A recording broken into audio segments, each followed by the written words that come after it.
जो गृहस्थ हैं डरते हैं कि अगर हम भजन करेंगे या ऐसा तो कहीं ऐसी स्थिति ना आ जाए कि काम धंधा छूट जाए, घर परिवार छूट जाए। भैया गोपी जनों से बढ़कर कोई महान भक्त नहीं हुआ, इनका कोई कार्य ऐसा नहीं हुआ कि जो गृहस्थी में रहते हुए वो कार्य ना करती हो। सब कार्य, पति हैं, पुत्र हैं, सब सेवाएं हैं, पर मन जो है वो करुणा निधान श्री कृष्ण में स्वीकार किए हुए प्रभु कह रहे ता मन मनस्का, गोपियों ने अपने मन को मेरे को दे दिया है। कितनी निश्चिंतता हो गई, बेपरवाही हो गई। इसी में तो सब परेशान है, प्रश्न करते हैं मेरा मन नहीं लगता, मेरा मन ऐसा, मेरा मन वैसा।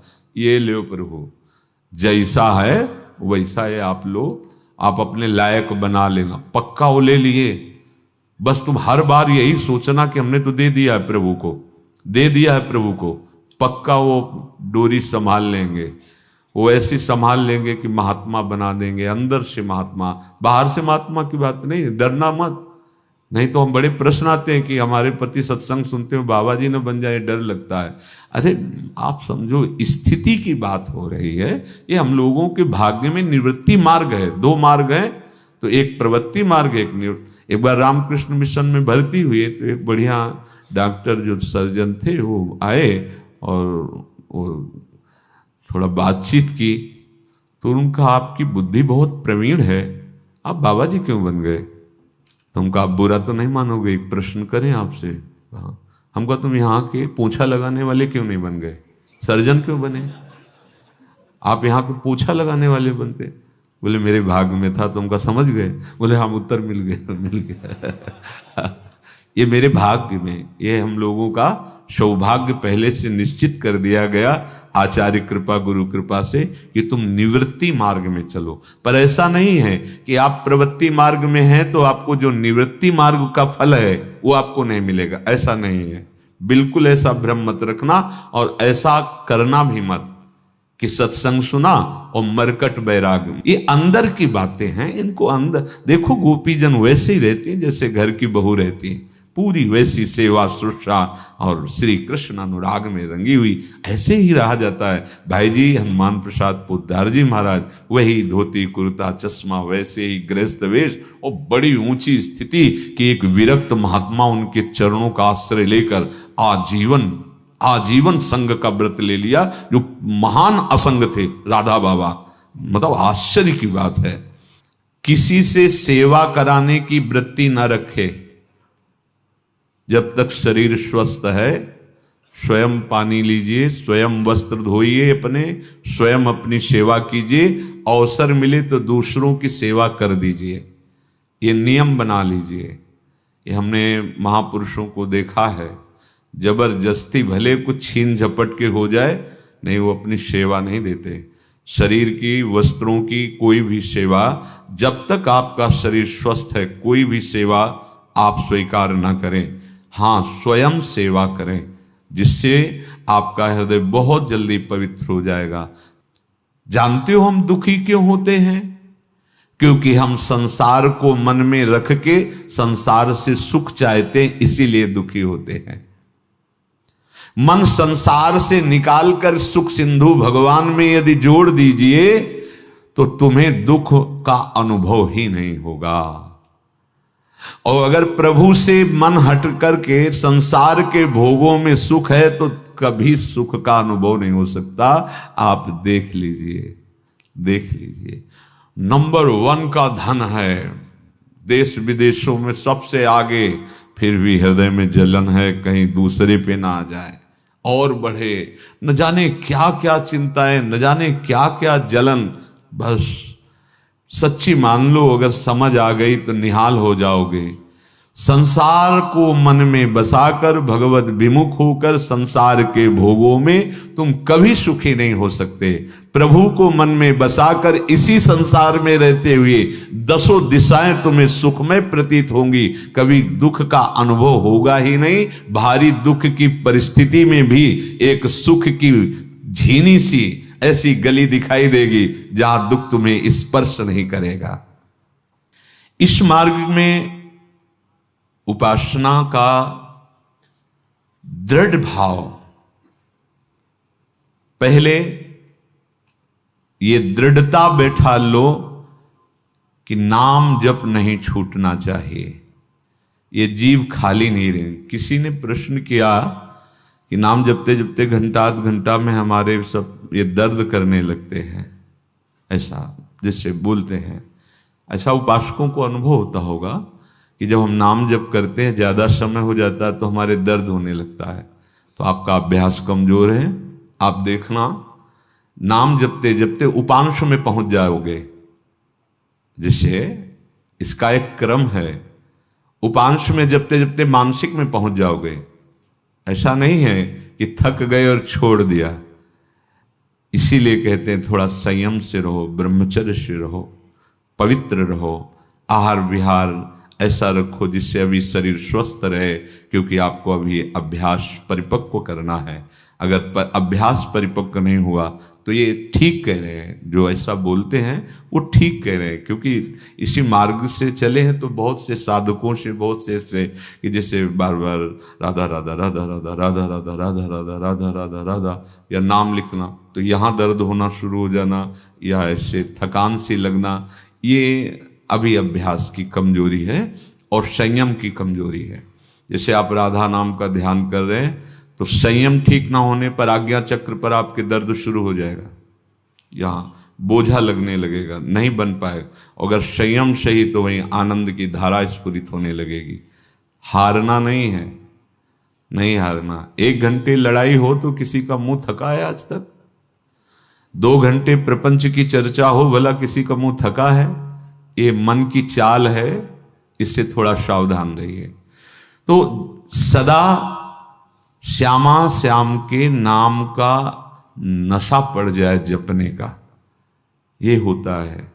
आगे चल के होता है, प्रारंभ में नहीं। प्रारंभ में तो बहुत ही विघ्न सताते हैं, प्रतिकूलता आ जाती है, मन बड़ा परेशान करता है, विषय आकर्षण बहुत जोर का होने लगता है, ऐसा लगता है। क्योंकि वो निकलता है तो लगता है आकर्षण जोर का हो रहा है।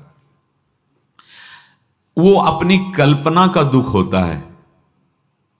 अनुभवी महापुरुषों के वचन है, वो अपनी कल्पना का दुख होता है। किसी भी प्राणी, पदार्थ, परिस्थिति में जब सुख की तुम आशा करते हो तो तुम्हें कोई दुख नहीं लगता। जैसे आपको किसी से मिलने जाना है और कोई सुख का केंद्र है, किसी भी इंद्रिय के सुख का, अब बीच की कितनी कठिनता है वो आपको दिखाई नहीं देगी। लक्ष्य में पहुंचने में आपको कोई दुख नहीं, कोई परिस्थिति नहीं रोक पाएगी, कुछ नहीं। क्योंकि आपकी सुख की आशा भोगों में है और सुन सुना के भजन शुरू किया है, इसलिए आपको लगता है कि भजन करने में बड़ी कठिनता है। जिस दिन भजन में सुख की आशा हो गई, उस दिन भजन छोड़ना कठिन पड़ जाएगा। सच्ची बात समझ लो। ये कल्पनात्मक दुख आपको लगता है, जो भजन में दुख होता है, ये कल्पनात्मक होता है, क्योंकि आपने सुख की आशा शरीर में और भोगों में, व्यक्ति परिस्थिति में रख रखी है, इसलिए आपको भजन मार्ग में दुख नहीं। भजन मार्ग दुख मिटाने वाला है, आनंद प्रदान करने वाला है। जब तुम किसी व्यक्ति को, बहुत ध्यान से सुनना, किसी वस्तु को, किसी परिस्थिति को अपने अनुकूल बनाने की चेष्टा करोगे तो तुम्हें भजन में अश्रद्धा और दुख अनुभव होने लगेगा। पकड़ो इस बात को। तुम्हारे भजन में विक्षेप और दुखद भावना तब आएगी जब किसी वस्तु को, किसी व्यक्ति को, किसी परिस्थिति को सुख की लालसा से अनुकूल बनाने की चेष्टा कर रहे हो, तो इधर भाव बिगड़ जाएगा भजन का, उसमें फिर दुखद भावना आ जाएगी, विपरीत भावना आ जाएगी। अतः उपासक को सत प्राप्ति के लिए असत असाधनों का बहुत सावधानी से त्याग करना है। पर कोई भी उपासक हो, चाहे गृहस्थ हो या विरक्त हो, अगर दूसरों से आशा रखता है तो भगवत शरणागति में कलंक है। दूसरी बात, हमें दूसरा हमारे साथ कैसा बर्ताव कर रहा है ये नहीं देखना है, हमें ऐसी परिस्थिति में भी उसके साथ कैसा बर्ताव करना है ये देखना है। हमारी चूक कहां होती है? जब हम उसके कर्तव्य को देखते हैं।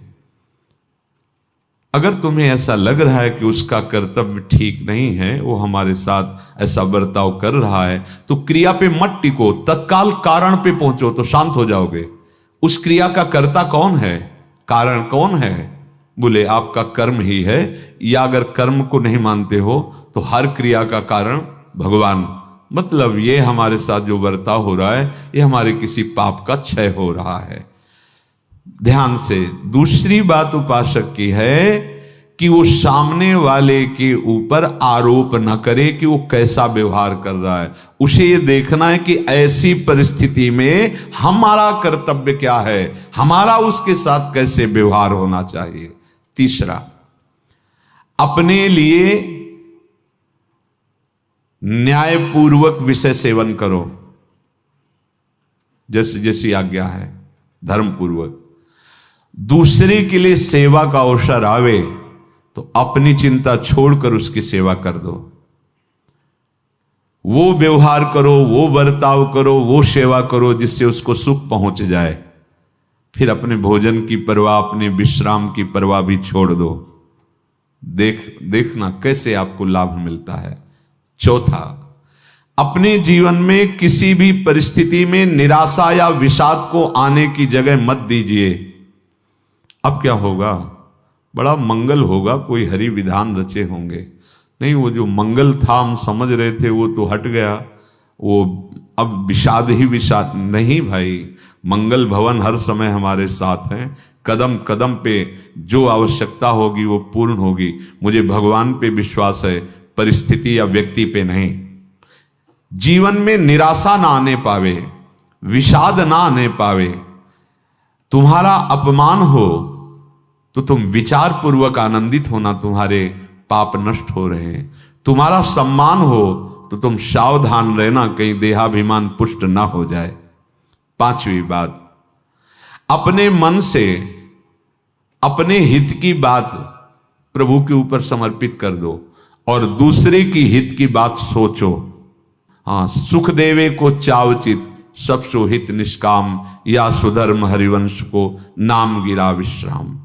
निरंतर भगवत भरोसे में रहो, नाम जप करो, प्रसन्न रहो। हर उत्तम आध्यात्मिक स्थिति आपका वर्ण कर लेगी। निरंतर प्रसन्न रहो, भगवान के भरोसे में रहो, नाम जप करते रहो। हर अध्यात्म की ऊंचाई आपका वर्ण कर लेगी।